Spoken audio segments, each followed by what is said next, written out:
नमस्कार, मुंबई तकमध्ये आपलं स्वागत आहे. पुण्यातील दोन कुटुंब गोयल आणि अग्रवाल, दोन्ही एलिट क्लास नामांकित पुण्यातील कुटुंब. त्यांचे स्वतःचे व्यवसाय होते, कोटीमध्ये त्यांचं इन्कम होतं, उत्पन्न होतं. आणि त्या धर्तीवरती जर बघितलं आपण, केतन अग्रवाल आणि सिया गोयल या दोन मुलांचा मुलगा आणि मुलगी, गोयल यांची मुलगी आणि अग्रवाल यांचा मुलगा, त्यांची एंगेजमेंट झाली होती, साखरपुडा झाला होता. आणि काही महिन्यातच जयपूरमध्ये, राजस्थानमधील जयपूर येथे जवळपास 15 ते 17 कोटी रुपये देऊन त्यांनी हॉटेल रिसॉर्ट बुकिंग केलं होतं आणि त्यांचं एक डेस्टिनेशन वेडिंग होणार होतं. पण त्यापूर्वीच केतन अग्रवाल याचा अपघाती मृत्यू होतो असं दाखवण्यात येतं. आणि त्याचा अपघाती मृत्यू नसून त्याची होणारी बायको सिया गोयल आणि तिचा प्रियकर चेतन चौधरी या दोघांनी मिळून पुण्यातील लोहगड किल्ल्यावरून त्याला एका टोकावरून ढकलून दिलतं आणि कुठेतरी हा अपघात झालाय असा बनाव करतात. आणि त्यानंतर जर बघितलं आपण, पोलीस तपास करतात आणि त्या दोघांनी केतनच्या हत्येची कबुली दिली आहे आणि ते दोघंही सध्या पोलीस कस्टडीमध्ये आहेत. या पूर्ण प्रकरणामध्ये केतनची आई आणि सियाची आई, जी की आरोपी आहे, केतनची होणारी बायको, तिची आई, या दोघांनी काय प्रतिक्रिया दिल्या आहेत, त्या दोघांचं काय म्हणणं आहे हे पुढील काही मिनिटात पाहूयात. नमस्कार, मी स्वागत मित्र, मुंबई तकमध्ये तुमचं स्वागत आहे. केतन अग्रवाल पुण्यातील नामांकित विशाल अग्रवाल यांचा मुलगा, रिअल इस्टेट तसा त्यांचा बिझनेस आहे. तोच बिझनेस केतन यांनी टेक ओव्हर केला. BBAचं शिक्षण झालेलं होतं, 25 वर्षाचा होता आणि फॅमिली बिझनेस तो पुढे घेऊन जात होता. आणि त्यानंतर सिया गोयल ही गोयल यांची मुलगी, त्यांचा मसाल्यांचा पुण्यामध्ये व्यापार आहे. 20 ते 21 वर्षाची सिया आहे. या दोन्ही कुटुंबाची पुण्यातील एका कार्यक्रमामध्ये भेट होते आणि त्यानंतर सियाला, अग्रवाल कुटुंब सियाला पाहतात आणि त्यानंतर आपल्या केतन या मुलासाठी सियाची ती मागणी करतात आणि त्यानंतर दोन्ही फॅमिली पुढे जातात आणि त्यांची एंगेजमेंट देखील होते. सिया आणि केतन यांची पुण्यातील एका नामांकित हॉटेलमध्ये एंगेजमेंट होते.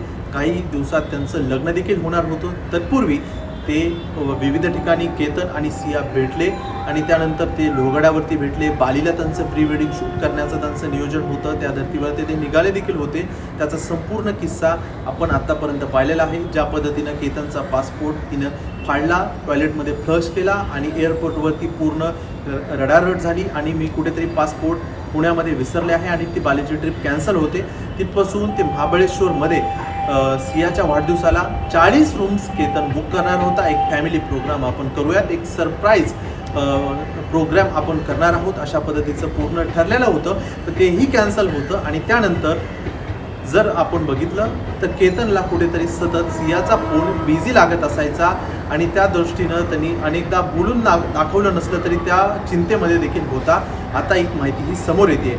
सध्या सिया आणि तिचा प्रियकर चेतन चौधरी हे पोलीस कस्टडीमध्ये आहे. त्यांची कसून चौकशी सुरू आहे.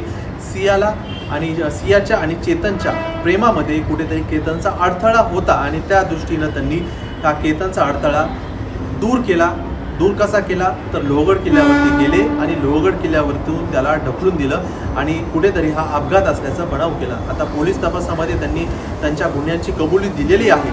केतनची आई आणि सियाची आई या दोघांसोबत मुंबई तकनं संवाद साधलेला आहे. त्यांनी म्हटलेलं आहे, सर्वप्रथम आपण पाहूया केतनची आई काय म्हटलेली आहे. केतनची आई म्हटलेली आहे की सिया ज्या पद्धतीनं पार्टी करायची, ड्रग्ज घ्यायची, दारू प्यायची, या गोष्टींचं आम्हाला कधीही सांगितलेलं नाही. ती तिचा प्रियकर होता. ती प्रियकराशी इतके दिवसातून खूप वेळ सारी बोलायची. तिचा फोन सतत बिझी असायचा. याविषयी आम्हाला कोणतीही माहिती नव्हती. त्यामुळे आम्हाला गोयल कुटुंबानं फसवलेलं आहे आणि आमचा मुलगा आमच्यापासून हिणवला आहे, त्याला दूर नेलेला आहे, त्याची हत्या केलेली आहे, अशा पद्धतीची प्रतिक्रिया केतनच्या आईनं दिलेली आहे. त्याच धर्तीवरती काल आम्ही मुंबई तकनं सियाच्या आईवडिलांचा हॉस्पिटलमधून इंटरव्ह्यू केलेला आहे, मुलाखत केलेली आहे. त्यामध्ये दोघांनाही अनेक प्रश्न विचारलेला आहे. आत्ता जोपर्यंत हा केतन अग्रवाल मर्डर केस आहे, लोहगडावरून तुमच्या मुलीनं त्याला ढकलून दिलेला आहे, याविषयी प्रश्न विचारला असता तर त्यांनी म्हटलं आहे की आम्हाला याविषयीची कसलीही माहिती नव्हती की सियाच्या आयुष्यात तिचा एखादा बॉयफ्रेंड आहे. केतनसोबत साखरपुडा करण्याच्या पूर्वी आम्ही तिला विचारलं होतं की तुझे काही प्रेमसंबंध आहेत का. तिनं आम्हाला नकार दर्शवला होता आणि त्यानंतरच आम्ही साखरपुडा केलेला होता. तसेच त्यांना दुसरा प्रश्न असा विचारण्यात आला की तुमची मुलगी पार्टी करत होती, दारू पित होती, त्याविषयी तुम्हाला माहिती होतं का?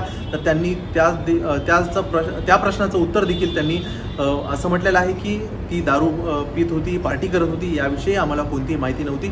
पण त्यांनी असं म्हटलेलं आहे की आमची मुलगी इतक्या वेळ फोनवरती बोलायची, संवाद तिचा प्रियकर होता, तर केतन यांनी आम्हाला हे बोलायला पाहिजे होतं. त्यांचा होणारा जावई होता केतन, आणि त्याच धर्तीवरती केतन यांनी हे सर्व जर बोललं असतं तर हे तेव्हा आत्तापर्यंत हे सर्व प्रकरण झालेलं नसतं, अशी त्यांनी प्रतिक्रिया दिलेली आहे. तसेच केतन सियाचे वडील हे सध्या रुबी हॉल क्लिनिकमध्ये उपचार घेत आहेत. हे सर्व प्रकरण झाल्यानंतर त्यांची प्रकृती खालावली आणि ते सध्या रुग्णालयात आहेत. त्याच धर्तीवरती पुढे त्यांना असंही विचारण्यात आलं की तुमची मुलगी समजा दोषी असेल तर तिला काय केलं पाहिजे? तर त्यांनी असं म्हटलेलं आहे की ज्या ठिकाणाहून माझ्या मुलीनं केतन यांना ढकलून दिलेलं आहे त्याच ठिकाणावरून सियाला देखील आणि तिचं ढकलून देण्यात यावं, अशी त्यांनी प्रतिक्रिया दिली आहे. एकूण तर कुठेतरी पाहिलं असेल तर दोन पुण्यातील नामांकित फॅमिली, ते दोन कुटुंब, आणि त्यांचं लग्न ठरतं. काही दिवसात त्यांचं लग्न होणार होतं, साखरपुडा झाला होता, आणि पण तत्पूर्वीच सियानं तिचा होणारा नवरा केतनचा काटा काढलेला आहे. लोहगड किल्ल्यावरून तिच्या प्रियकराच्या मदतीनं ढकलून दिलेला आहे आणि कुठेतरी केतनची हत्या केलेली आहे. अपघाती मृत्यू असल्याचा त्यानं बनाव केला, पण पोलीस तपासामध्ये हे पूर्ण लपून राहिलेलं नाही. याविषयीचे सर्व अपडेट तुम्ही मुंबई तकवरती पाहू शकता. बाकी सर्व अपडेटसाठी तुम्ही पाहत राहा मुंबई तक.